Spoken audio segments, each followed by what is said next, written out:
Olá, pessoal, boa noite a todos. Iniciando aqui hoje nosso encontro do mês de maio, do Papo com o Manuel Filomeno de Miranda, com Celso e Alexandre. Mais uma vez, iniciando, agradecendo a vocês por essa oportunidade que vocês estão dando para a gente de estudar. Viu? A gratidão, nossa. Muito obrigada mesmo. Bom, para a gente começar, vamos fechar os olhos, pedir a Deus que nesse momento esteja nosso Senhor Jesus Cristo presente nesse trabalho, que possamos estar ambientados nessa frequência do amor, nessa frequência de luz, estejamos com os nossos corações abertos para absorver aquilo que pudermos para levarmos para o nosso dia a dia, e pedimos também que tanto o Celso quanto o Alexandre sejam incluídos e inspirados nesse momento tão especial do nosso Papo Congresso. Vamos, então, dando por iniciado, com a bênção da espiritualidade de luz, o trabalho de hoje. Graças a Deus. Graças a Deus. Então, vocês. Beleza, deixa eu só compartilhar aqui.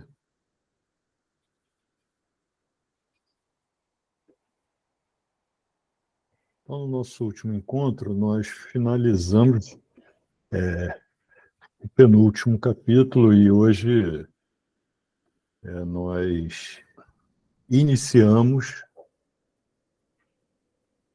o último livro, porque é o final, né, o último capítulo desse livro Perturbações Espirituais, e aí a gente já vai se preparando para o nosso próximo livro.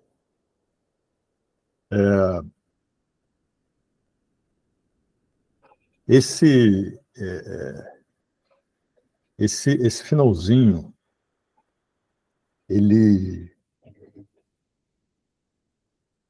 vem mostrar um pouquinho da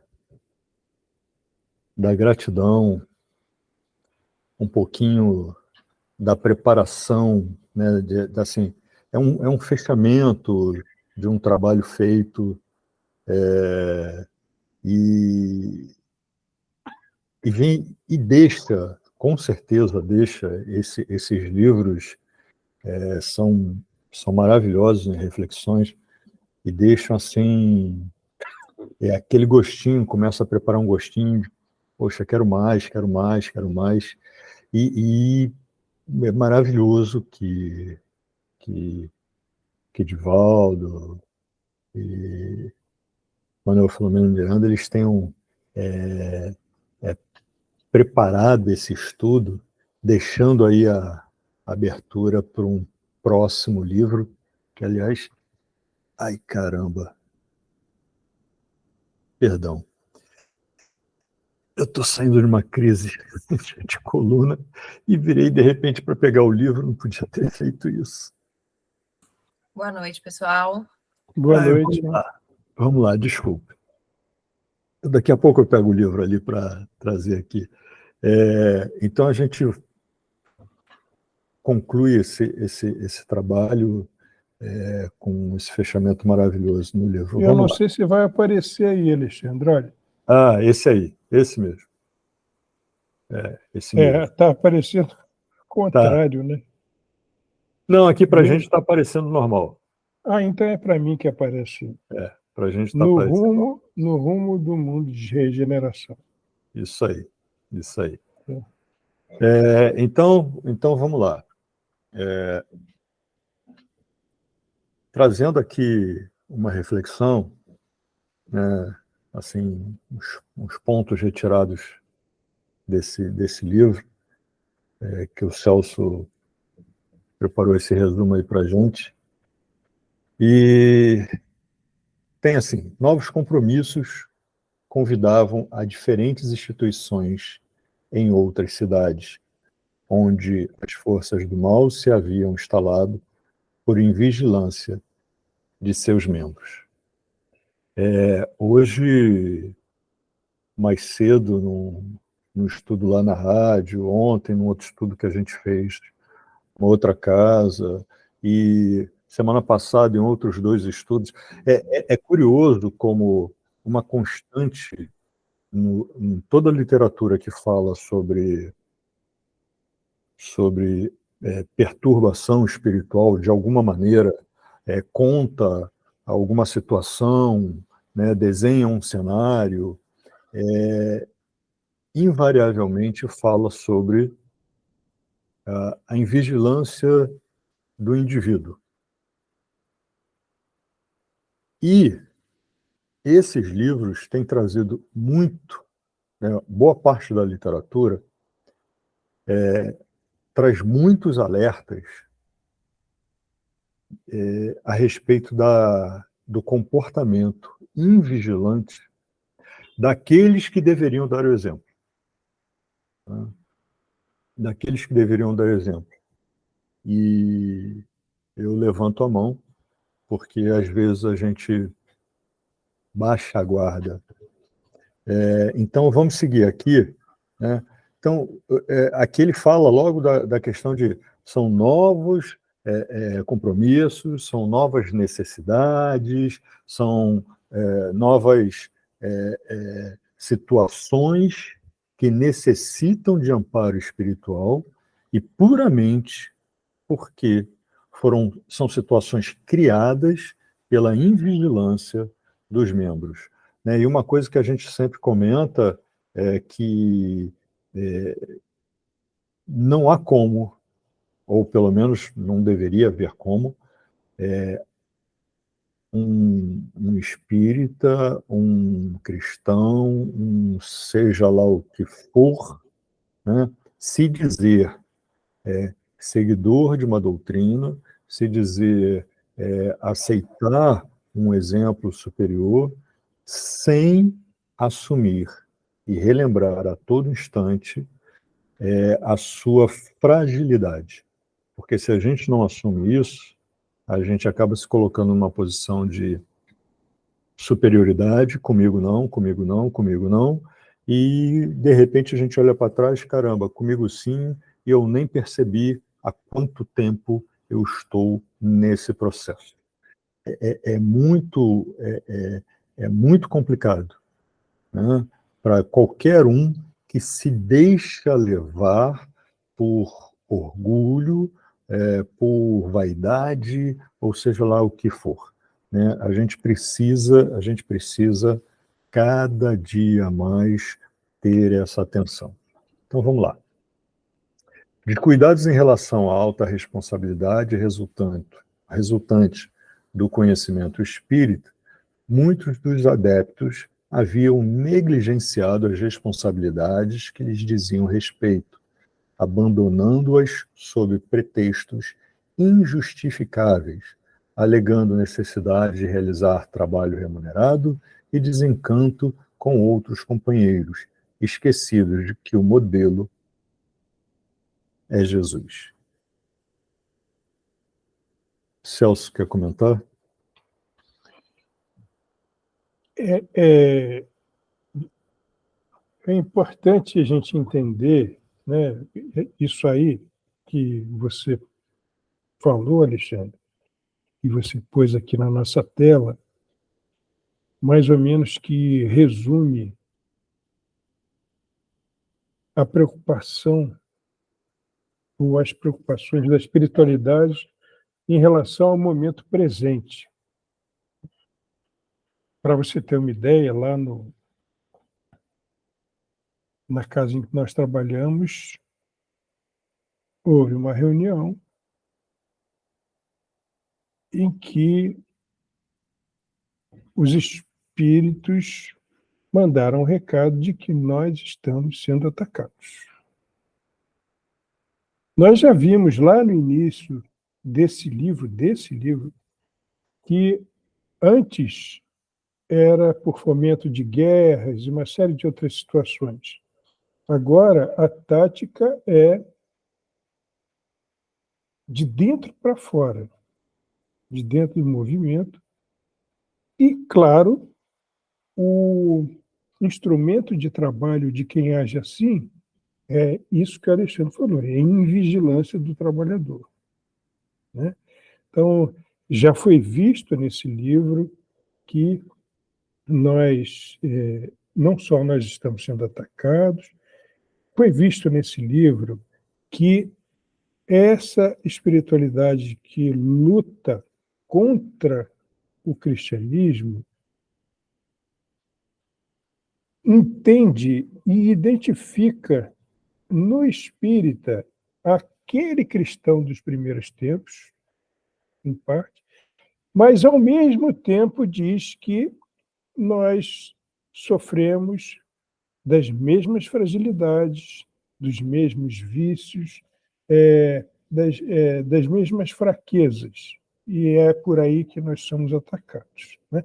Eu queria relembrar, só para contextualizar o nosso estudo, como é importante esse momento histórico para nós.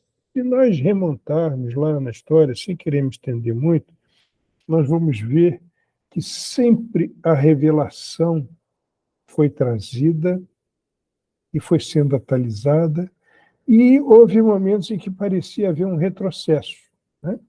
Quando Abraão tirou lá os hebreus de Ur para buscar a terra de Canaã, ele lançou ali a noção do Deus único. Pouquíssimos aceitaram. Muita gente não aceitou aquela ideia. E mesmo os que aceitaram, depois houve assim, como que se estivessem retroagido. Então, houve depois vários movimentos, e nós estamos vendo que veio o próprio Jesus trazendo o seu evangelho, e desde que Jesus veio e trouxe o seu evangelho, nós passamos por vários movimentos de atualização e de reformulação de várias situações. Esse livro mesmo fala de Teresa d'Ávila, de Francisco de Assis e de outros tantos que lutaram para restabelecer a verdade do movimento cristão. E, caras amigas, caros amigos, nós estamos vendo exatamente isso. Nós somos os trabalhadores dessa última hora que estamos vivendo esse processo. Então, nós estamos vendo que as casas espíritas estão sofrendo, e nós vamos ver aí adiante no trabalho que Manuel Filomeno de Miranda fala que, graças a Deus, aliás, ele cita quem falou isso, se não me engano foi Macário, graças a Deus, uma grande parte do movimento espírita sabe manter, né, essa autenticidade do movimento cristão. Mas, como Alexandre bem lembrou, é preciso abrir o olho. Então é isso.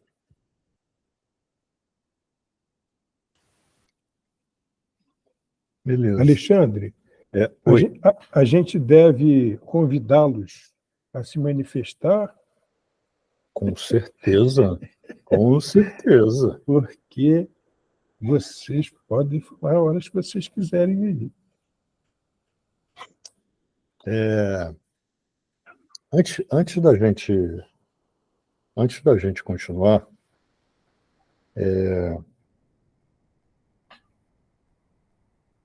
eu queria trazer aqui uma reflexão. É o seguinte: muitas vezes, algumas pessoas falam assim, né, eu não consigo dormir direito.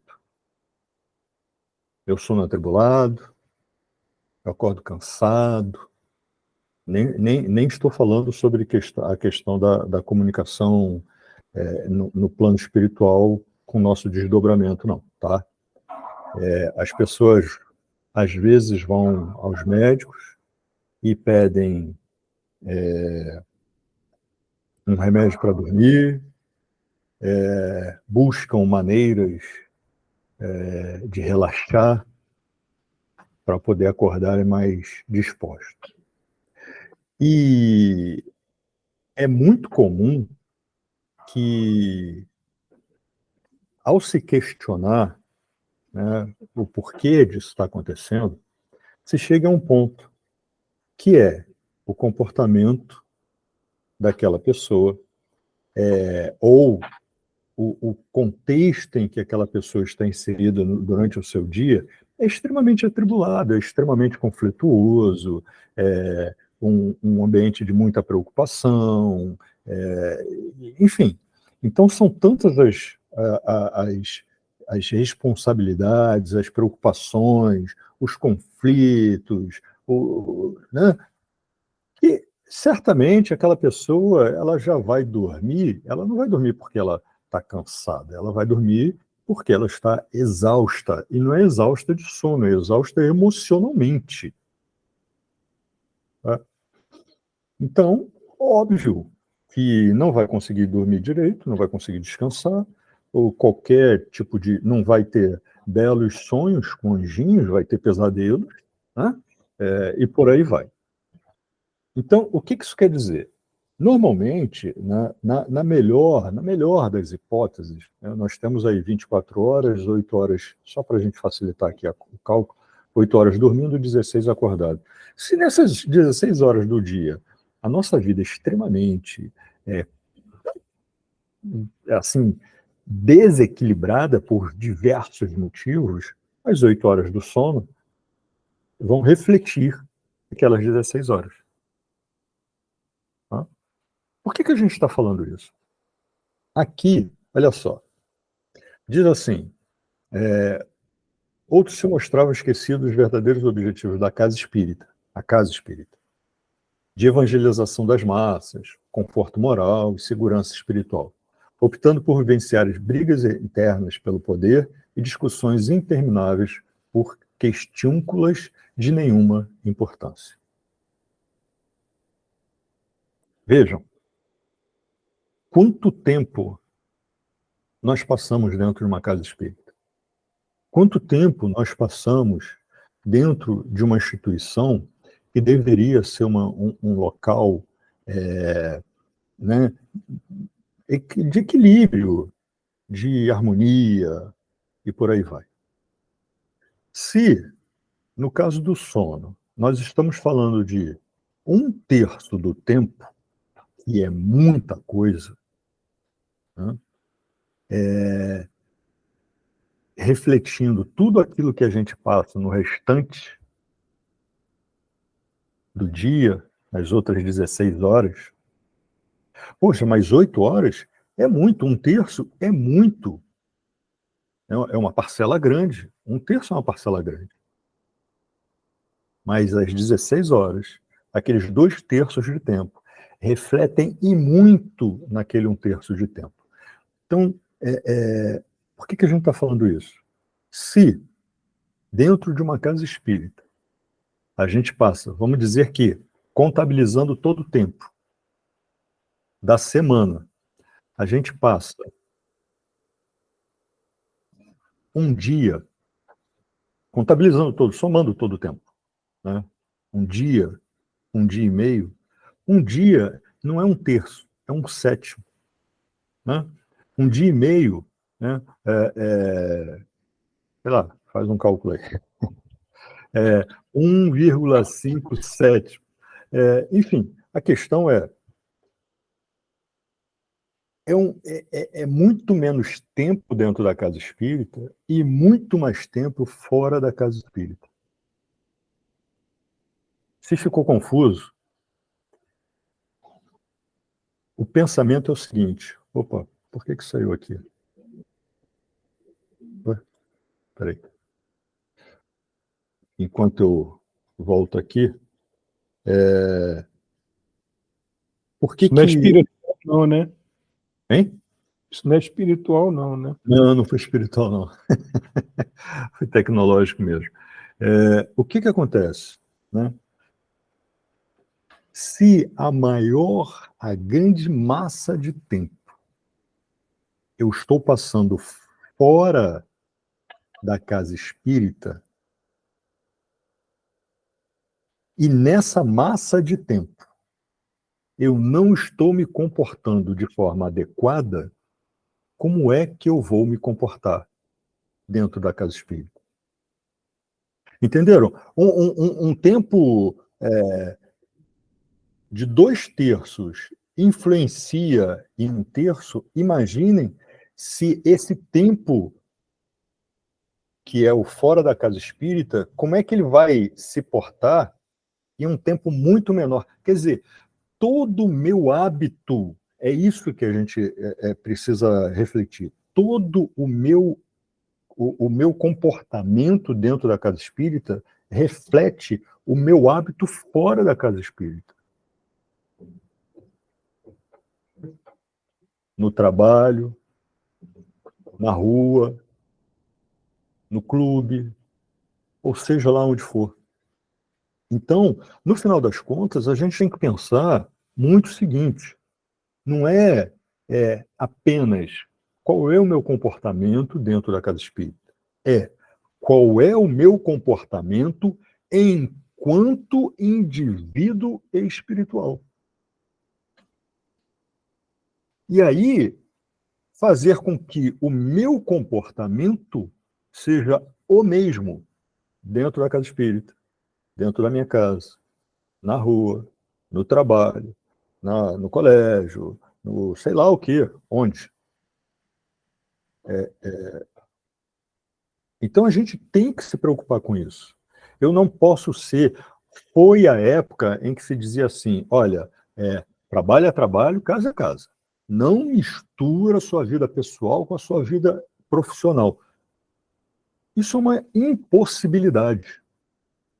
Logo, eu não posso dizer o seguinte: minha vida é confusa mesmo, aqui fora eu isso, eu aquilo, mas na casa espiritual não. Aí lá eu vou ter um comportamento diferenciado. Não vai ter. Você pode até fingir, mas não vai ter. A gente precisa cada vez mais se preocupar com o nosso comportamento, seja onde for. Se eu vou para o centro espírita, se eu vou para a igreja, para a sinagoga, templo, seja o que for, se eu vou para a praia, se eu vou para um churrasco, se eu vou para a quadra da escola de samba, se eu vou para... Não importa. O meu comportamento ele tem que ser o mesmo. Porque senão eu entro em conflito. E esse conflito gera todos os atritos, seja lá onde eu estiver. Eu não posso... Lembram, né, dentro do estudo da doutrina cristã, né, a gente tem lá, e no Evangelho tem lá um capítulo que fala: não se pode servir a Deus e a Mamon. O que isso quer dizer? Mamon, referência à riqueza, né? Então, para servir a Deus, eu não posso ter riquezas. Não, posso, claro que posso. A questão é, seja a riqueza que eu tiver, eu tenho que dar a utilidade de acordo com o meu comportamento para com Deus. Então, seja qual for o ambiente, seja qual for a situação, o meu comportamento tem que ser o mesmo. O mesmo. Mas é difícil. Daqui a pouco eu até conto uma coisinha para vocês. Mas é importante que a gente entenda isso. Eu não posso ser 2, 3, 4, 20 pessoas porque eu estou mentindo para mim mesmo. E isso gera problemas seríssimos. Eu não estou falando de desenvolver várias personalidades, não é isso não. Eu simplesmente não sou inteiro na minha única personalidade. E isso já é desastroso para nós. De novo, dentro de casa, eu vou repetir aqui, dentro de casa, no trabalho, na rua, seja lá onde for. Seja lá onde for. Deixar cair a máscara dela, Alexandre. Porque muitos, a gente usa máscara, né? Pois é. Sabe? Aí algumas pessoas falam assim, né, mas uma fantasia de vez em quando, até para a nossa sanidade, ok, mas o que é essa fantasia saudável? É você ir participar de um evento, né? Meu filho, por exemplo, adora, já fui até com ele, é muito interessante, né? Esses eventos de cosplay, você se fantasia, você vive porque é muito legal, mas você não deixa de ser quem você é. É, Você ter, vivencia. ter sinceridade no que faz, né? Exatamente. Essa é a questão. É. Eu preciso ser quem eu sou, seja qual for a situação. O meu comportamento, ele pode ser diferenciado dependendo do ambiente. Né? Eu vou para um churrasco, eu tenho um comportamento, eu vou à praia, eu tenho outro comportamento, eu estou praticando esporte, eu tenho outro comportamento, porque são comportamentos de acordo com o ambiente. Mas todos eles refletem a única pessoa que eu sou. Se eu tentar algo fora disso, eu me despedaço. E aí o Celso pode até falar muito melhor do que eu sobre isso. Não, não necessariamente. Porque a vigilância é que traz a coerência, né? Então, não adianta a gente. Há que haver coerência. E coerência é intrinsecamente ligada a autoconhecimento. Porque quando você pouco se conhece, você não percebe o quanto você se dá a conhecer. Isso é uma expressão que mostra que muitas vezes é possível, em quem pouco se conhece, que as outras pessoas conheçam você melhor que você mesmo, que é uma coisa que ofende o orgulho de muita gente, mas é uma santa verdade. Então, o Evangelho é um dos maiores estímulos que nós conhecemos ao autoconhecimento. E é esse conhecimento, esse autoconhecimento, que vai mostrar num plano de consciência essa incoerência, a falta dessa unidade, né, de ser um em todas as circunstâncias, na medida das nossas possibilidades. E olha, a propósito disso, nós temos que entender que a vida não pede que sejamos santos de hoje para amanhã. Não se trata disso. Mas se trata, sim, de ter a consciência de saber o que a gente está fazendo aqui para aproveitar esse tempo. Se nós estamos no movimento espírita, é por algum motivo. É porque nós fomos honrados com esse chamado para preparar um caminho que está vindo aí. Isso não nos faz mais importantes do que ninguém na vida. Isso é um convite da vida para que nós trabalhemos. E para que nós trabalhemos bem, é preciso que sejamos coerentes. Para sermos coerentes, nós precisamos conhecer a nós mesmos, com coragem, para fazer aquela autocrítica que diz: epa, eu estou errado nisso. Voltar lá e pedir desculpas e refazer o caminho. Creio ser isso, né? Perfeito. Vamos adiante. E aí eles colocam assim, né, a mediunidade que deveria ser instrumento para a demonstração da imortalidade do ser, como ocorria entre os cristãos dos primeiros tempos, virou exibicionismo para espectadores nem sempre interessados na seriedade dos propósitos espíritas.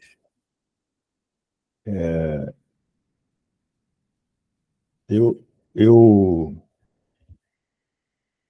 gente, eu vou falar uma coisa, mas assim, eu mesmo já passei por isso.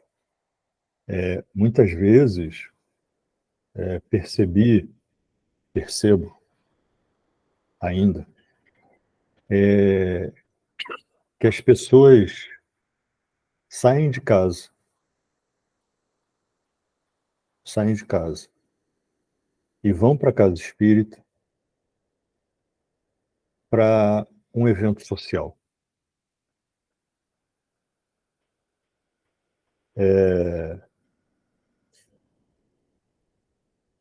Muitas vezes a reunião dentro de uma casa espírita, ela começa a chegar perto do final e a consulta ao relógio é quase que... Sabe aquela coisa assim de você está trabalhando, tem que bater ponto? Aí, 10, 15 minutos antes, você para, vai lá, né, se arruma, pega suas coisas, né, isso aqui e tal, barará, chega no relógio de ponto e ainda falta 30 segundos. Você fica ali olhando, parado. Aí bateu os 30 segundos, você vai lá e pum, pronto, acabou. É quase como isso. Então, para que é que a gente está dentro de uma casa espírita? Para cumprir o horário? Para acumular bônus hora? Porque eu não preciso ir para uma casa espírita para acumular bônus hora, eu não preciso ir para uma casa espírita para, né, me tornar merecedor. Eu não preciso disso. Eu preciso ser sincero. Eu preciso respeitar. Eu preciso me esforçar, né? Como o Celso falou, não é para a gente ficar se tornar santo, tornar perfeito do dia para a noite, ou de um dia para o outro. Mas é sim para eu perceber quem eu sou. E quando cair, ao invés de ficar, quem foi que me empurrou? Quem foi que me empurrou? Aquela coisa, falar assim, caramba, eu caí. Eu copiei e caí. Se por uma questão minha, ou se foi alguém que me empurrou, não importa. Porque no final das contas, sou eu que tenho que aprender com a queda e sou eu que tenho que me esforçar para ficar de pé novamente e continuar a minha caminhada. Então, né, várias vezes, quando o Kardec questiona a espiritualidade, né, buscando uma maneira de tornar as coisas melhores, a espiritualidade responde, claro, depende de você. Várias respostas são assim. Quer dizer, depende da gente. Né? Não à toa, Emmanuel vira para Chico e fala assim, ó, 3 regrinhas, disciplina, disciplina, disciplina. Quer dizer, é o quê? Não é ficar fazendo um monte de coisa. É você ter foco, né, e desenvolver uma disciplina naquele foco que você tem. Para gente que gosta de vez em quando dar uma escapulida, se divertir nas coisas que o mundo oferece, isso pode parecer muito chato. Né? Muito chato. Só que quando a gente percebe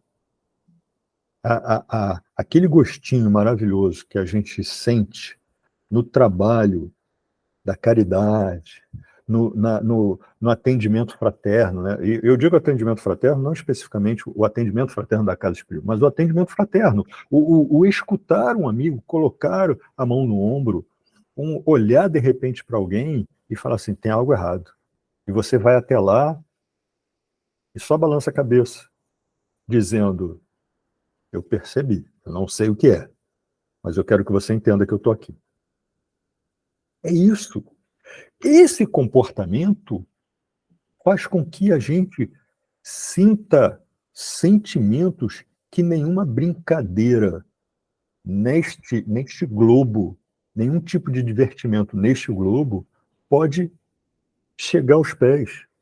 Então, eu adoro me divertir, eu adoro fazer um monte de coisa, mas quando a gente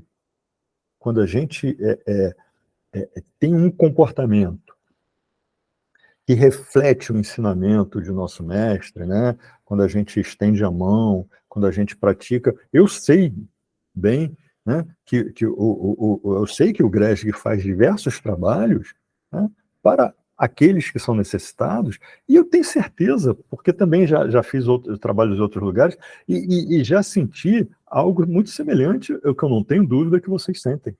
Aquele prazer, mas é aquele prazer né, de falar assim, caramba, eu ganhei um sorriso. Às vezes, até eu ganhei uma lágrima. Mas que lágrima é essa? É a lágrima de alívio. É a lágrima de caramba, me enxergaram.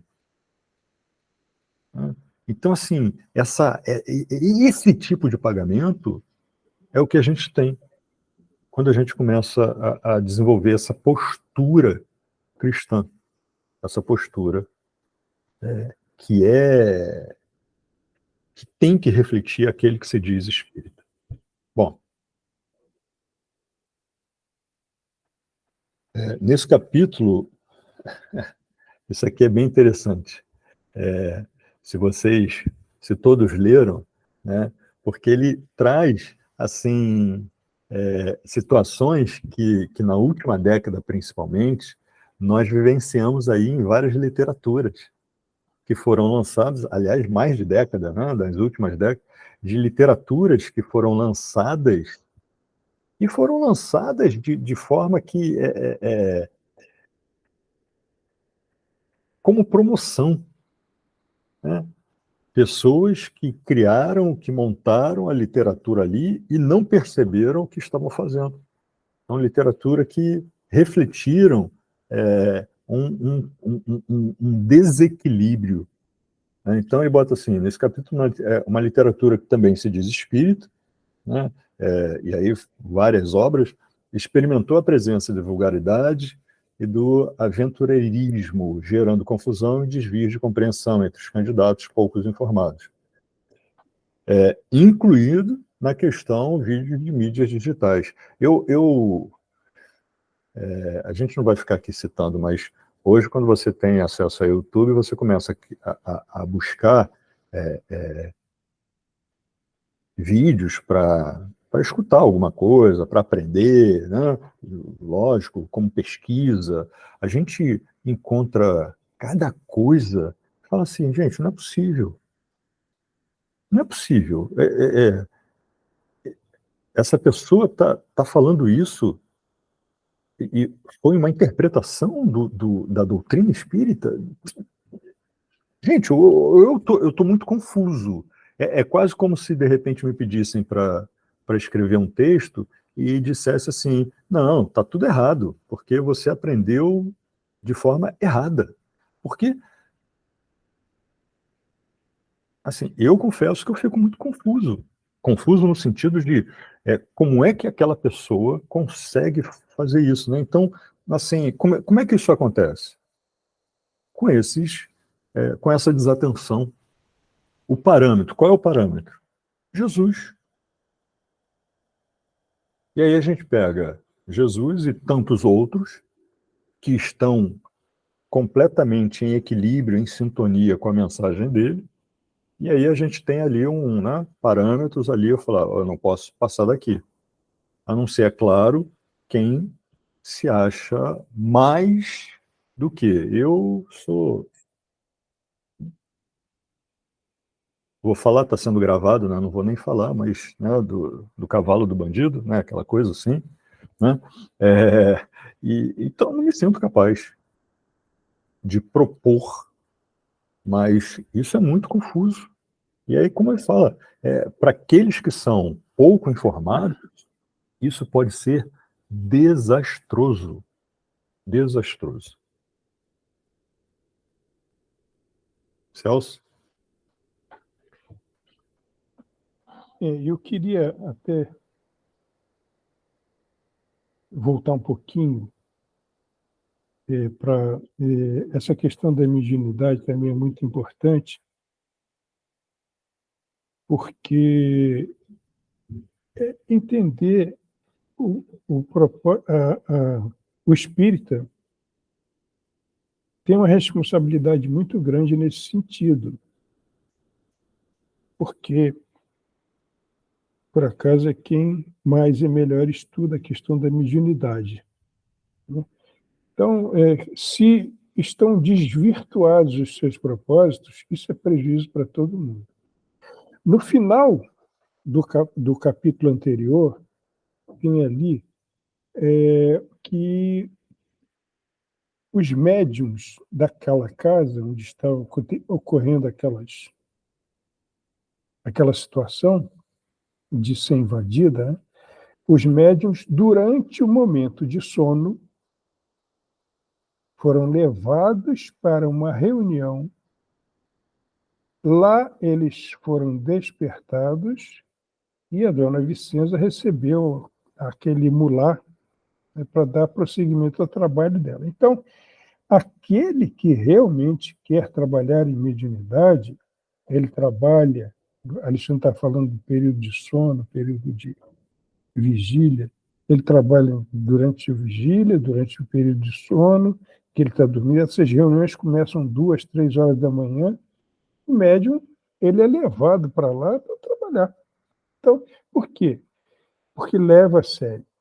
Então, aqui a gente tem que compreender o seguinte: quem leva a mediunidade a sério, que não é como exibicionismo, que leva realmente compreende que aquilo ali é um instrumento inclusive da própria redenção, quem leva isso a sério se oferece muito mais para o trabalho, né? Então, ele segue falando aí a respeito justamente dessa incompreensão diante dos verdadeiros propósitos daquilo que abraçou até mesmo antes de encarnar, né? Você vai ser médium, você vai trabalhar numa casa espírita, você vai restabelecer a verdade do cristianismo, você tem que pensar na sua responsabilidade. Então, isso é uma chance maravilhosa. Nós que somos extremamente devedores, nós precisamos compreender isso. Então, de repente, o sujeito chega e alega: eu tenho que trabalhar para ganhar dinheiro, para sustentar a família, fazer isso, fazer aquilo, vai abandonando, de repente, nem se lembra mais do que fazia direito, né? Então, diz respeito à mediunidade. Isso é ainda mais importante pelo seguinte, porque é uma situação, é um tipo de trabalho que não é qualquer pessoa que pode fazer, principalmente por questão da seriedade. Essa questão da literatura e da mídia, o Alexandre estava falando que há um certo tempo atrás, mas até hoje em dia mesmo, nós vamos ver que escrevem-se livros e produzem-se vídeos desvirtuando o espiritismo, e isso aí é sim por má influência. É sim por uma influência. Eles fazem de tudo para atrapalhar o caminho. Então você vê, existem pessoas, aliás, é um livro que eu recomendo, que é esse aqui, do Elias Moraes, que é Contextualizando Kardec, que mostra como é que Kardec mostra o anacronismo, né, dessa visão. Estão olhando para ontem com os olhos de hoje, dizendo que Kardec está superado. Isso, o que é isso? Isso aí é um movimento para desvirtuar a doutrina espírita. Não está superado. Ele escreveu as coisas que escreveu no século XIX, mas da mesma forma como as verdades evangélicas nós estamos estudando há 2000 anos e se mantêm autênticas quando a gente resolve entender o propósito delas, da mesma forma, a codificação feita por Kardec tem que ser contextualizada no tempo. Então, não tem nada de ser superada, tem que ser entendida.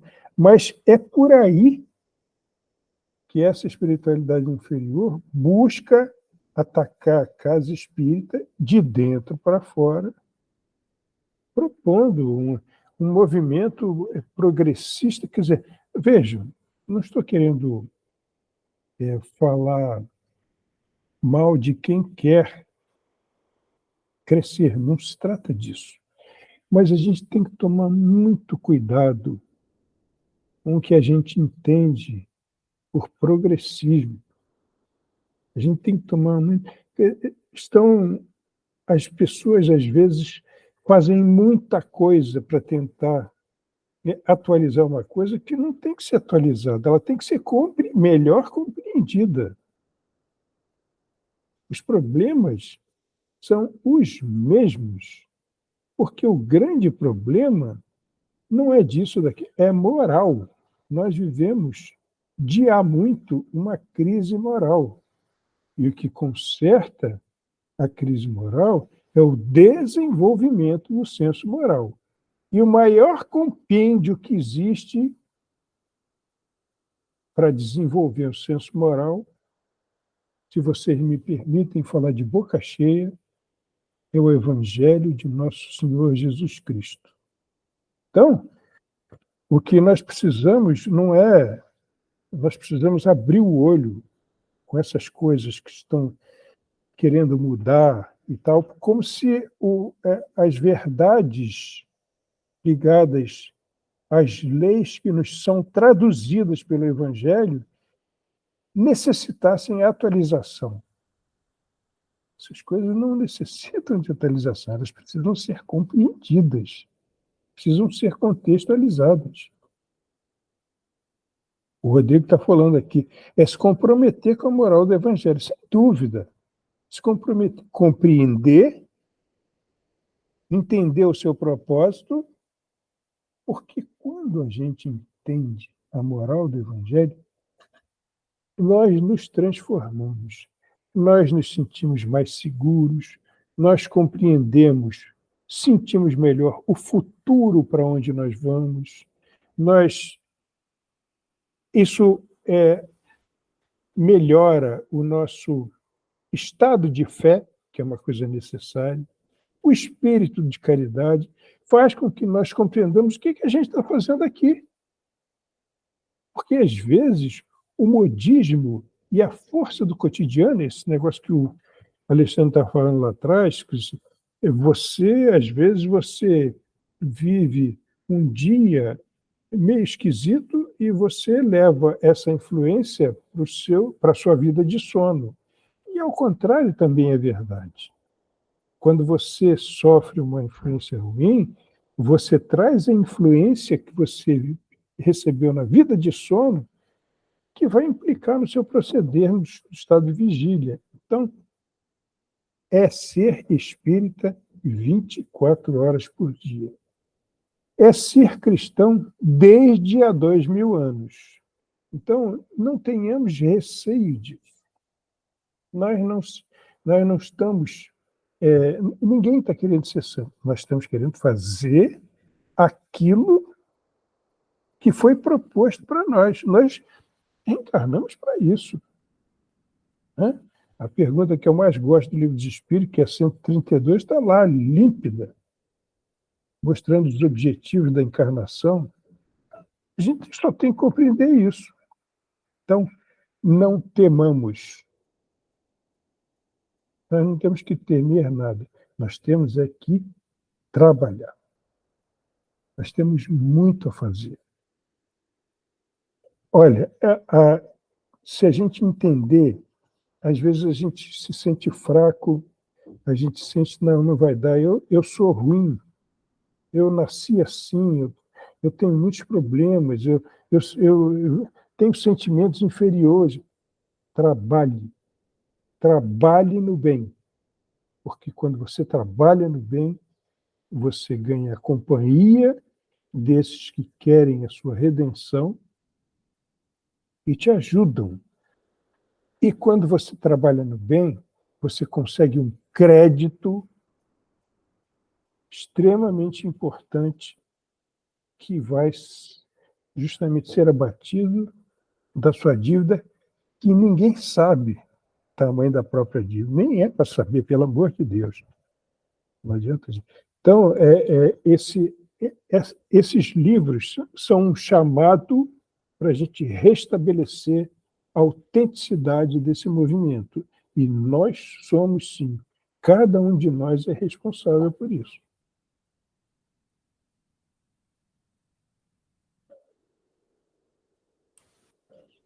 Alguém quer fazer algum comentário? Porque só a gente que está falando, né, Celso?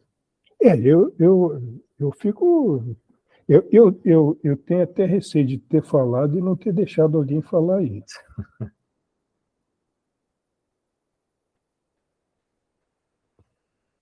Não? Ninguém? Então, vamos lá. O Espiritismo é bênção do céu que se esparge sobre a terra sofrida. Os espíritos elevados vêm tentando instaurar o primado da harmonia entre os seres humanos em nome de Jesus, descrucificado. Quer dizer, não o Jesus que foi maltratado, mas o Jesus que se portou segundo os seus próprios ensinamentos. Isso é muito importante de observar, Alexandre, já te cortando, desculpe, porque a figura de Jesus é lembrada, crucificado, como quem sofreu.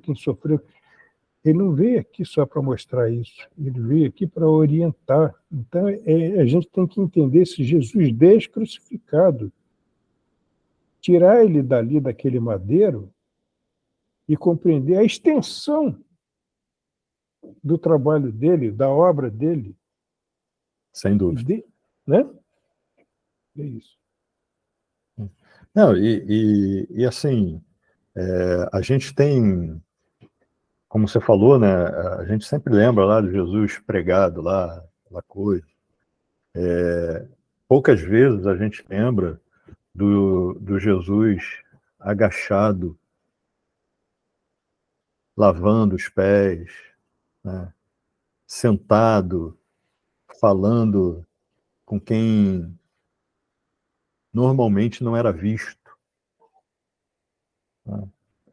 Apesar de toda a sua capacidade, ele se colocando humilde perante os necessitados. A gente não vê isso muitas vezes.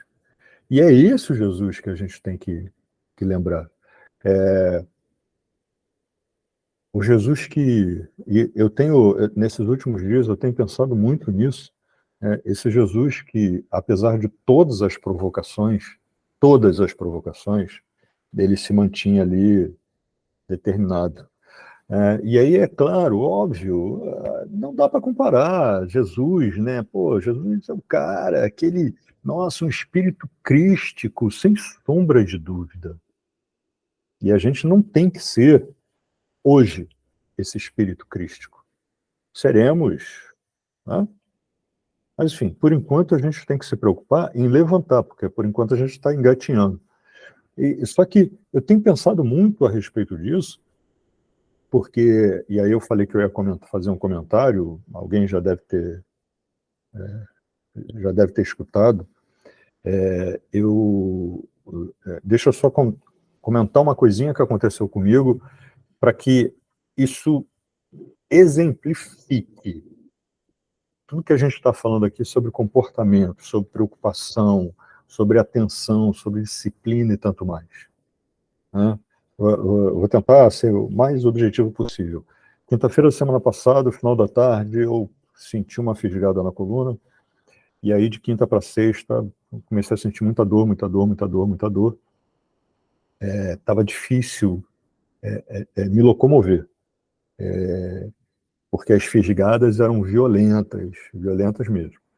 E aí, na sexta-feira de manhã, minha mãe saiu, foi para Pilates, foi ao laboratório, foi fazer exame, foi pegar resultado, foi não sei o quê, enfim. E aí, de repente, o tempo estava estável, mas deu uma pancada de chuva e ela me ligou e falou assim, como é que você está? Eu falei, estou sentindo bastante dor, mas, enfim, vai melhorar, mas está sentindo bastante dor. Ela falou, então não dá para me pegar, né? Porque está chovendo, eu vou pegar um táxi aqui. Eu falei, de jeito nenhum, eu vou te pegar. Por que eu fiz isso? Porque naquele momento eu lembrei que quando eu era pequeno, estivesse ela sentindo o que estivesse, ela podia estar muito mal, mas ela ia me buscar e ela ia me levar para colégio, para curso, para natação, para fosse o que fosse, né?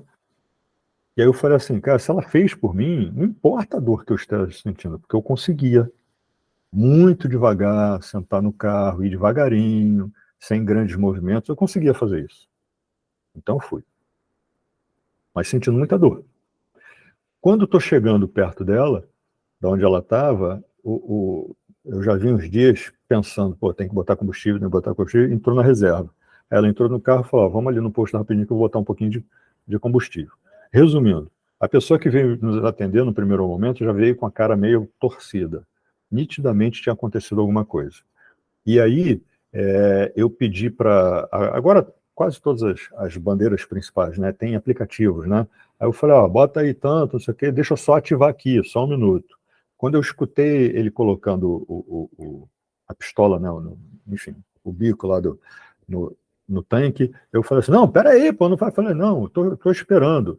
Mas eu estava com tanta dor que eu já comecei ali, e aí nada do aplicativo entrar, e eu já fui ficando nervoso, ele saiu porque tinha um outro para atender, aí eu ativei, ele não veio, eu fiquei chamando, veio um bom tempo depois uma outra pessoa, começou a abastecer. Nesse meio tempo o aplicativo travou, porque demorou muito. E aí eu reclamei. Quando eu reclamei, o rapaz falou assim, não posso fazer nada, vou chamar o supervisor aí para você resolver com ele. Eu falei, não, agora eu vou pagar no cartão mesmo, paciência, e acabou.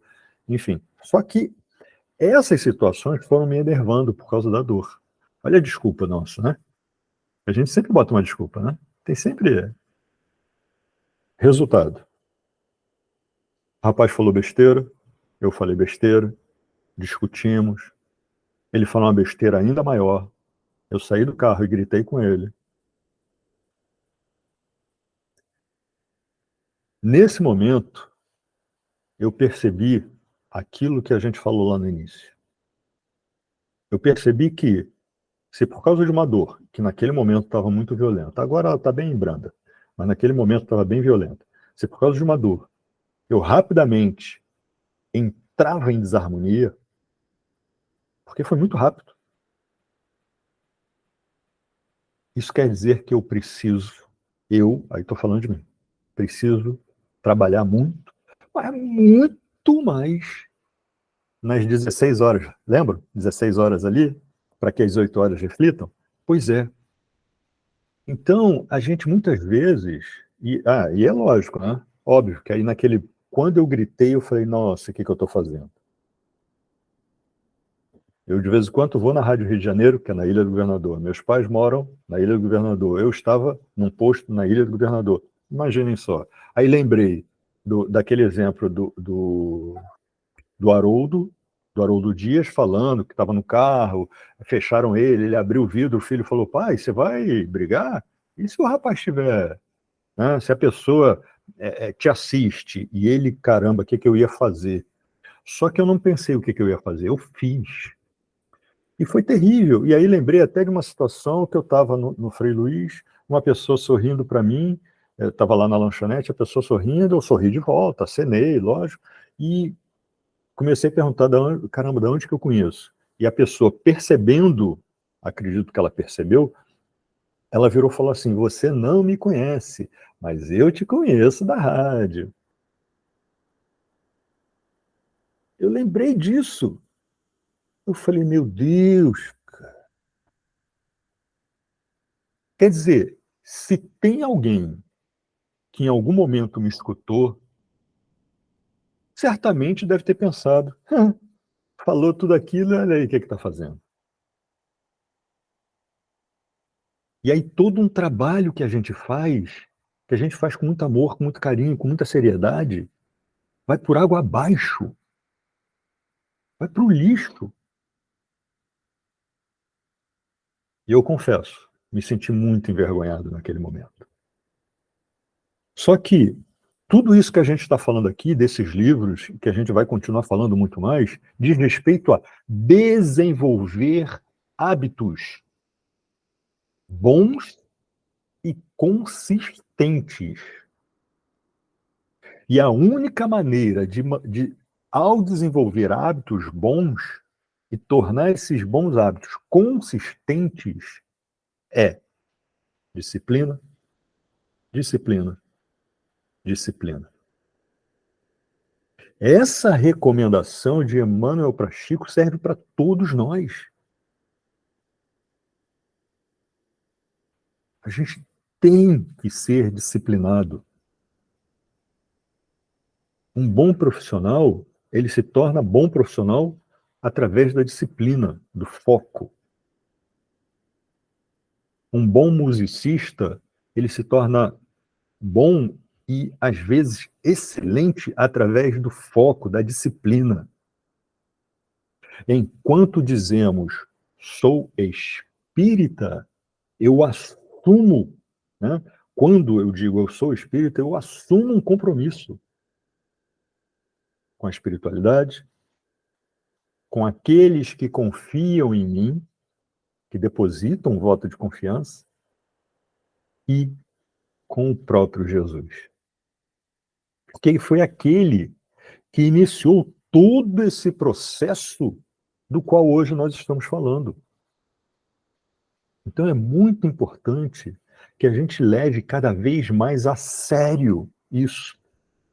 Senão, nós vamos bater boca em posto de gasolina, nós vamos continuar buzinando para aqueles que nos fecham na rua, nós vamos continuar batendo a porta naqueles que buscam ajuda e naquele momento a gente não está disposto, nós vamos continuar cometendo todos os erros comuns do dia a dia. E é óbvio que dentro de casa, assim como dentro de uma casa espírita, né, dentro da casa familiar, dentro da casa da família e dentro da casa espírita, é óbvio que nós vamos refletir de uma maneira ou de outra esse comportamento. Enfim. Agora vocês já sabem de mais um capítulo negro, né? Então vamos lá. Hein, Alexandre? Eu achei muito interessante essa passagem, porque me fez lembrar exatamente de uma frase que a gente precisa ter muita consciência de quando lê e de quando fala, que muitas vezes nós seremos o único evangelho que uma pessoa vai ler. E é através do nosso exemplo, né? Através da nossa verdade, porque em todos os lugares nós seremos vistos pelo que somos e pelo que pregamos. E as nossas palavras sempre vão falar mais do que as nossas atitudes, porque a gente vai expressar aquilo naquele momento como um meio de verdade. E quando a nossa atitude ela não for condizente com todo o nosso discurso, aí a gente passa a ter um grande problema. E, nesse momento, a gente não fica somente desacreditado, mas a gente passa também a desacreditar aquilo que a gente prega. É isso. E você sabe, aliás, né, o Rodrigo até lembrou, porque há um tempo atrás eu lembro que ele mesmo falou essa frase, trouxe de Francisco de Assis, né? Que é isso. O nosso comportamento é o nosso exemplo. E aí, Cristina, você comentando isso, me lembrou do seguinte: essa situação,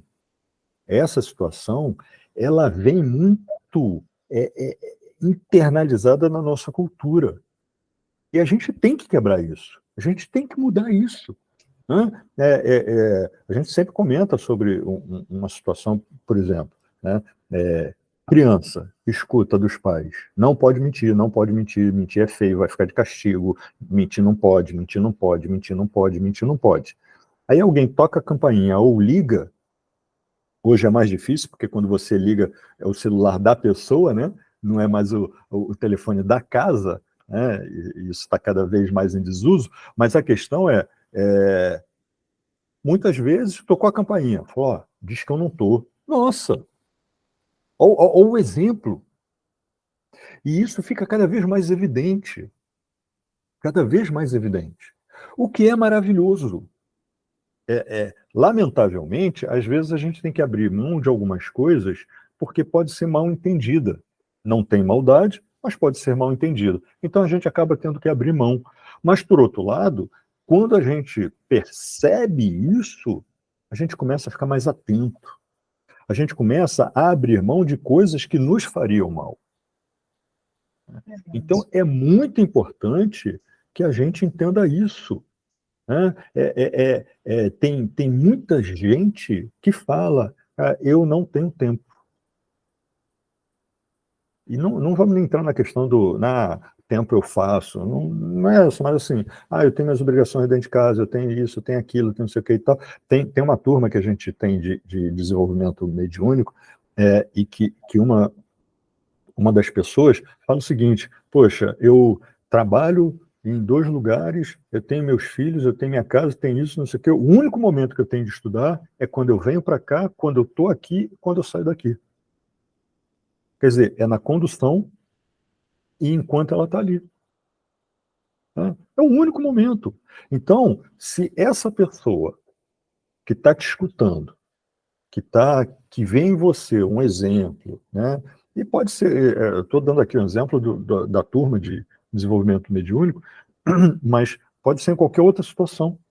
Se essa pessoa tem você como um parâmetro, imagina, né? Nossa, vocês não têm ideia de como eu me senti naquele momento no posto. Eu falei, gente, né? Então assim, a gente tem que ter uma preocupação muito grande com relação a isso. Eu lembro que meu filho pequeno, ele uma vez, ele trouxe um desenho que pediram para fazer um desenho para dar no Dia dos Pais. Meu filho era pequeno. E na época, eu trabalhava feito um doido, que não sei o quê. E aí eu pegava no sábado de manhã, cedinho, e às vezes eu estava exausto, eu tinha que descansar um pouco. Aí eu comprei jogo para ele jogar, para eu poder naquele momento descansar um pouco, não sei o quê. Tá? Sabe qual era o desenho? O desenho era ele no computador e eu na cama dormindo. Eu lembro disso até hoje. Era essa a visão que ele tinha. E graças a Deus ele fez esse desenho. Eu passei a nunca mais deixá-lo numa situação dessa. Porque eu falei, gente, olha só o que a gente passa. Então a gente tem que ter muito cuidado com o nosso comportamento, né, com os nossos hábitos. Só assim, né? E não é para, não, eu tenho que me preocupar porque as pessoas vão olhar. Não é o que as pessoas vão olhar. Eu tenho que me preocupar com aquilo que eu vou fazer e, consequentemente, as pessoas vão ver. Né? Então, esse comportamento que a gente está olhando aqui, né, que está descrito aqui eu estou apontando aqui para o lado porque eu estou olhando para outra tela aqui, minha cola. Então, esse comportamento que a gente está olhando aqui, né, no texto, no livro, é justamente um alerta para que nós não venhamos a ser esses indivíduos que estão descritos aí. Não só dentro da casa espírita, mas em vários ambientes. Vamos adiante? Então, ele bota aqui, muitos adeptos que não superaram hábitos doentios descaracterizam as instituições criadas para albergar a esperança e o conforto moral, colocando-os ao alcance dos necessitados de todo tipo. Ao invés da singeleza e da fraternidade, a preocupação com a aparência e as exterioridades em detrimento do respeito a que têm direito todos aqueles que buscam a casa espírita, que deveria seguir o modelo da Casa do Caminho. Né? Então a gente acaba se preocupando muito com a roupagem, né? com a roupa, porque vão achar que eu sou elegante. Gente, e por dentro? Se eu tiver um trapo, né? Então, que trapo é esse? É o meu comportamento. E isso vai refletir, não adianta. Eu posso me maquiar, eu posso usar a melhor roupa, eu posso colocar o melhor sorriso, vai ser um sorriso amarelo. A roupa vai ficar desgastada. Né? Não tem como. Então, é muito importante a gente atentar para isso. Quer comentar, Celso? Não, vamos seguindo a gente. Então, a humildade é virtude muito esquecida, mas que foi exaltada pelo Mestre em todo o seu apostolado. O aturdimento do século não pode ultrapassar as fronteiras da sociedade espírita, grande espaço ganhando espaço e modificando-a nos seus objetivos. Há muito serviço a realizar e que não pode ser postergado sem danos.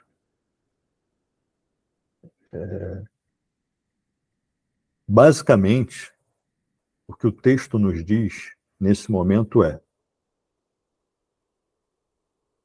o mundo tem problema? Tem. E você é responsável. Todos nós. E se o problema continuar, você será responsável. Todos nós. Não culpado, não é isso. O culpa é outra coisa. A gente não gosta nem de tocar nessa palavra. É responsável. E o bacana da responsabilidade é que aquilo pelo qual eu sou responsável reflete o meu comportamento. E o meu comportamento nunca, jamais será, ou pelo menos deveria, ser determinado por outra pessoa. Porque o meu comportamento sempre será uma escolha minha. Sempre. Sempre, sempre.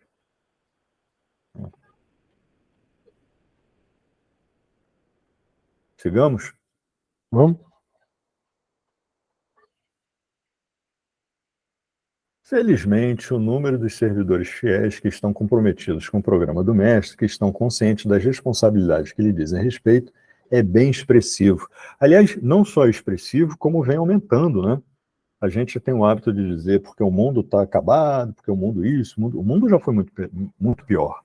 E felizmente, as fileiras daqueles que querem, que estão se preocupando com o ambiente, com o bem-estar e com o próximo, está aumentando, mas não tenho dúvida disso.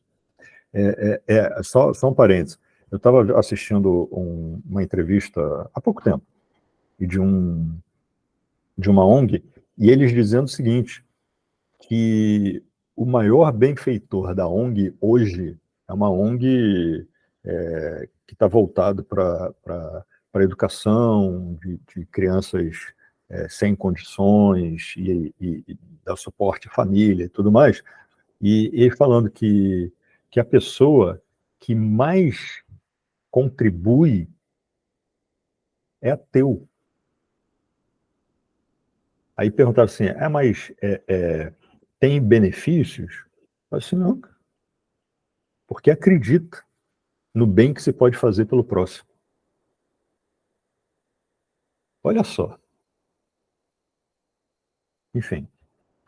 Nada impedirá o avanço do progresso. Nenhuma força logrará êxito opondo-se ao divino programa de ascensão do planeta a mundo de regeneração conforme vem ocorrendo. Jesus está no comando desse empreendimento e uma verdadeira legião de servidores de todos os tempos encontra-se em processo de reencarnação a fim de apressar a grande mudança. Só para a gente pensar, né? Não é que o mundo vai mudar e uma hora eu vou acordar e falar assim, o mundo mudou, caramba, que legal. Não, o mundo vai mudar porque nesse processo de reencarnação, aqueles que não estiverem preparados para seguir, né, nessa caminhada serão encaminhados, serão retirados, convidados, né, a reencarnar em outro local, em outro mundo. Porque dentro do planejamento do nosso mundo, o nosso planeta ele precisa refletir condições melhores. E essas condições melhores que serão refletidas dizem respeito àqueles que aqui estão. Logo, só ficarão aqueles que têm condição de se melhorar. Né? E pegando o que o Celso falou lá no início, não que são santos, mas aqueles que estão, apesar de todos os erros, e às vezes grandes erros, estão se esforçando no seu aprimoramento moral. Alguém? Só lembrar aqui que a gente às vezes percebe, mesmo que as pessoas não falem, a gente percebe que é como se muitas pessoas achassem que o mundo de regeneração, quer dizer, está dito aqui que vai acontecer de qualquer maneira, mas é preciso entender que para se integrar a esse mundo, não é que nós cruzemos os braços e ele vai acontecer, não. Nós fazemos esse mundo de regeneração, mesmo com todos os nossos defeitos, mesmo com todas as nossas fraquezas, a nossa viciosidade, nós é que estamos ajudando a construir esse mundo de regeneração. Então, como foi dito aqui, tem muito trabalho para ser feito. E uma frase que eu gosto muito de repetir é a seguinte: está cheio de espírito querendo trabalhar, mas precisando da contraparte encarnada para meter a mão na massa, porque aí todo mundo trabalha. Então, o mundo de regeneração é aquele mundo que a gente vai fazer por merecer se a gente trabalhar por ele. Não é esperar que ele aconteça, não. Ele vai acontecer de qualquer maneira, mas não é porque a gente está esperando que ele vai acontecer. A gente vai participar dele, né, trabalhando, fazendo muita coisa, porque, só para terminar, muito trabalho pela frente. É isso. É isso. À medida que cada grupo espiritual contemplava o labor a que viera na Terra e retornava, novos outros desciam à sombra do planeta. É curioso isso, né? Porque assim a gente vê dentro do Pentateuco, né? A gente tem lá lei de trabalho, dentro da lei de trabalho a gente tem o descanso necessário, né? Aí fala assim, o descanso é para o corpo, porque o corpo... Não, o descanso é para o espírito também, o espírito precisa daquele momento, né? Você vem, de repente você tem que parar para refletir, fazer, né? Avaliar, enfim, separar as experiências, refletir sobre as experiências, enfim, absorver o aprendizado e tudo mais. Então, à medida que esses espíritos vinham, né, no plano espiritual, vinham ao planeta para o trabalho, o auxílio e tudo mais, e quando retornavam, esse movimento, fala assim, um retorna, é quase que como um trabalho em turno. Sabe, trabalho em turno? É assim, né? Você está lá, você tem o teu turno. Então, na hora que você sai do seu turno, já tem outro ali para assumir. Né? É praticamente uma corrida como é que se diz? De revezamento. Né? Você parou de correr, mas o revezamento continua. Não para. Não para. Né? E daqui a pouco, o revezamento ele volta em você. Só que já está no momento seguinte. E aí você passa o bastão adiante. Né? Então, é esse trabalho que ele não cessa nunca. Nunca. Inclusive, Jesus já dizia, né? Meu pai não cessa o trabalho e eu também. Então, a criação, ela continua.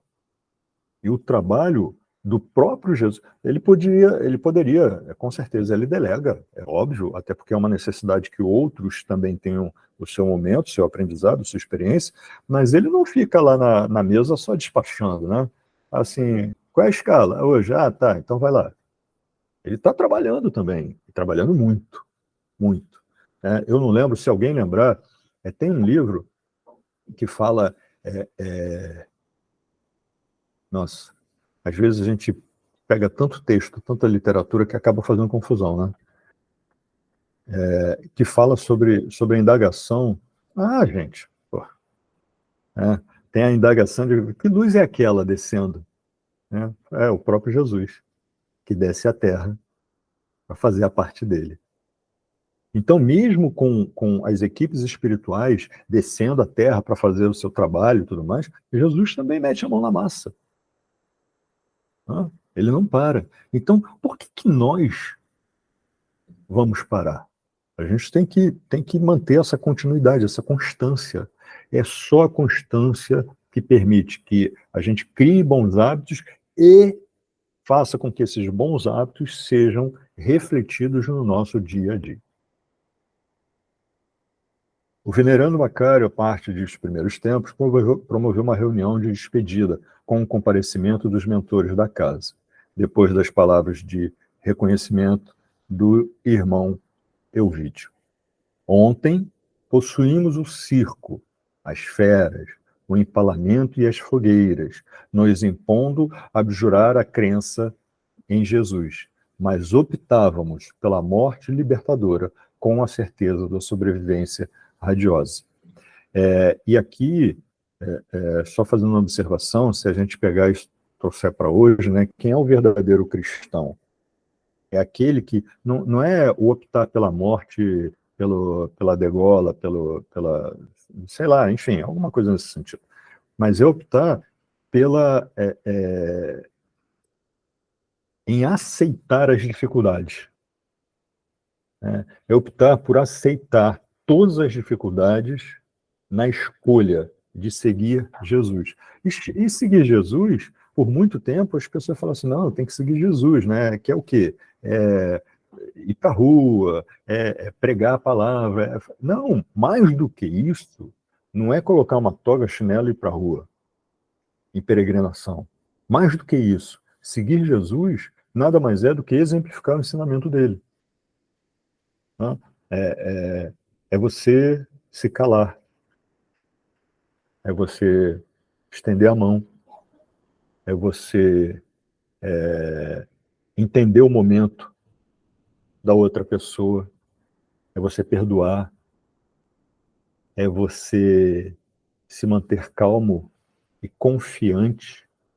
Né? Os próprios apóstolos questionavam por que não conseguiam fazer tudo aquilo que ele fazia. E falta de fé. O exercício nosso hoje de fé, ele é um exercício consciente, é uma fé consciente. Quando a gente faz, entendendo que existe todo um concatenamento de ações e que o resultado é completamente dependente da minha escolha. Agora, os verdadeiros cristãos enfrentam situações menos dolorosas, porém mais desafiadoras. As distrações e os desvios de conduta, tornados estímulos de vida, comodidades e libertação dos costumes em atração mortal para os abismos dos vícios e da criminalidade, promiscuidade moral e ausência da afetividade destituída de interesse sexual. Tá, Celso? Oi? Não, pode seguir. Tá. Alguém quer fazer algum comentário até aqui? Que a gente está na reta finalzinha aqui. Não? Ok. As interferências espirituais negativas fazem-se muito mais perigosas em razão do intercâmbio entre encarnados e desencarnados em alta intensidade. Eu escrevi errado aqui? Não, tá certo. Não, tá. A mole é grupo imenso, a mole humana encontra-se hipnotizada por multidões de exploradores espirituais, buscando viver de acordo com velhos hábitos de quando encarnados.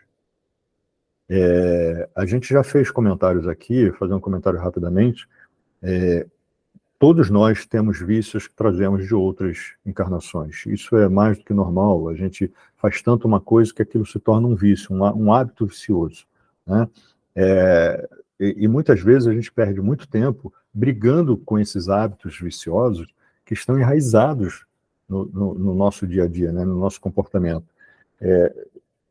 Só que hoje a gente tem aprendido, né? A ciência vem aí para nos mostrar isso, né? A neurociência, a psicologia e tantos mais, Celso, se eu falar besteira, me corrija, por favor, que depende muito mais não de combater os vícios ruins, mas de criar novos hábitos e toda vez que um mau hábito vier à tona, eu pegar aquele comportamento que eu quero fortalecer, né, e exercitar aquele comportamento. Então, quanto mais eu faço isso, mais eu fortaleço esse novo comportamento, criando um novo hábito, e com o tempo, aquilo que era antes um hábito vicioso se torna simplesmente um hábito que ficou para trás. Ele não deixa de existir, ele apenas não é mais um hábito. É uma experiência que ficou para trás, porque eu criei um novo hábito que tomou conta daquele que passou a comandar o meu comportamento. E isso só acontece com constância, com exercício, com trabalho, com preocupação, questionamento, né, e novas decisões. Eu tô falando aqui rápido, gente, só para ver se a gente consegue fechar, tá? Então, mas, por favor, me interrompa qualquer coisa. Celso, qualquer coisa. Não, pode seguir. Aos espíritas cabe a tarefa de informar em torno dos perigos psíquicos, emocionais e morais que cercam o ser humano na atual conjuntura, advertindo que o túmulo é, antes, o passaporte para o país real, de onde se origina a vida e para onde se volta, após os estágios evolutivos da vida física.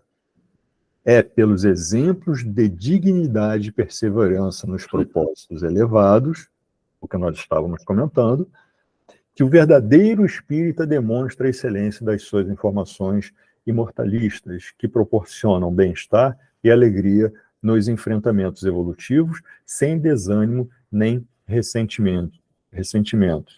E aí a gente não pode deixar de lado, né? A gente não pode deixar de lembrar a frase em que Kardec, maravilhosamente intuído, diz que reconhece o verdadeiro espírita, e a gente gosta até de expandir isso, reconhece o verdadeiro cristão, não pelo seu comportamento perfeito, né, aquela coisa assim, mas sim pelo esforço que faz em domar suas más inclinações. Né? Então, é isso. Além disso, nunca houve, quanto na atualidade, recurso que faculta a vitória do ser humano pelas paixões primitivas. Um exemplo é todo o ferramental que, nesse momento, nós estamos usando, que, com certeza, nos auxilia numa modificação da mentalidade, do emocional, né? O compartilhar experiências, e fora todo o avanço da própria ciência, que vem nos falar que nós somos, sim, capazes, muito mais capazes do que jamais julgamos ser.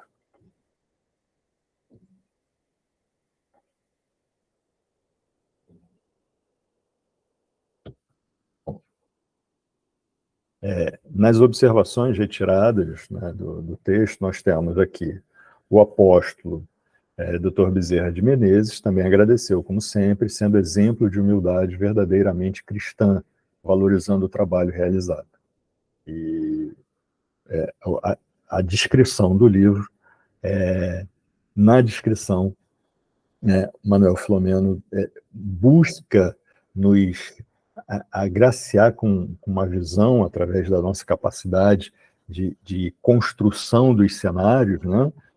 Dizendo que ao som de Aleluia de Handel, a prece de agradecimento, a despedida e o retorno à espiritualidade. Falando que, no fechamento dos trabalhos, né, depois de tudo aquilo que havia acontecido, o ambiente ele crescia divinamente, não só com um som tão maravilhoso, mas com uma vibração que podia preencher cada cantinho da alma, do espírito, de uma forma tão grandiosa, como aquilo que nós reconhecemos, por exemplo, na figura de Bezerra de Menezes. Celso. Aqui a gente percebe que esse é um grupo grande que veio para fazer esse trabalho. Desse trabalho foram feitos esses livros e eles estão retornando, por enquanto, né? Até o próximo livro. E nós percebemos que está tudo sendo muito bem ordenado, está tudo sendo feito. Só o de que nós precisamos é nos inserir nessa história, né? Para fazer bem aquilo que se apresenta para nós, como exemplo, enfim, sem nenhuma pretensão, com muita humildade, mas os espíritos estão aí avisando. Há muito o que ser feito, muito trabalho. E que nós não tenhamos receio nenhum, porque trabalho é coisa boa, né? É isso. Então, acho que nós terminamos esse livro, né? Passar agora é melhor, Alexandre, para que a gente não tenha a orelha puxada, passar a palavra para a Simone. A orelha puxada é ótimo. Com certeza. Já basta a dor que eu ainda estou sentindo na coluna, vou sentir dor na orelha? Não, Simone, é contigo. Mas, Eu tenho esse livro aí, que eu já estudei ele. O Mundo de Regeneração. Pô, que beleza. Então, gente, muito agradecimento. Mais uma missão super cumprida. A gente, né, conseguiu estudar mais um livro. Estamos indo para o 4º dessa série, né? E a Cristina vai fazer a prece para a gente hoje. Mas, antes disso, mais uma vez, muito obrigada. Obrigada a chance que vocês estão dando para a gente. E tomara que todo mundo, gente, possa estar junto no próximo livro, nesse próximo estudo, que começa no mês... Eu tenho que olhar agora, que eu estou ficando esquecendo. No mês de junho, que a gente começa esse novo material. Cristina, pode fazer a prece para a gente? Então, pedimos nesse momento que todos fechem os seus olhos, se coloquem de forma confortável, para que nós possamos também estender ao alto os nossos corações e as nossas mãos em agradecimento pela noite que tivemos hoje, por todo o aprendizado, por toda a oportunidade, por toda a reflexão que nos foi proposta na noite de hoje. Que os nossos propósitos possam ser abençoados por Ti, Senhor, e que nós possamos nos esforçar, que nós possamos entender que a nossa participação neste momento é fundamental e necessária, não somente para a melhoria do nosso planeta, mas para a melhoria nossa como indivíduos e da nossa sociedade.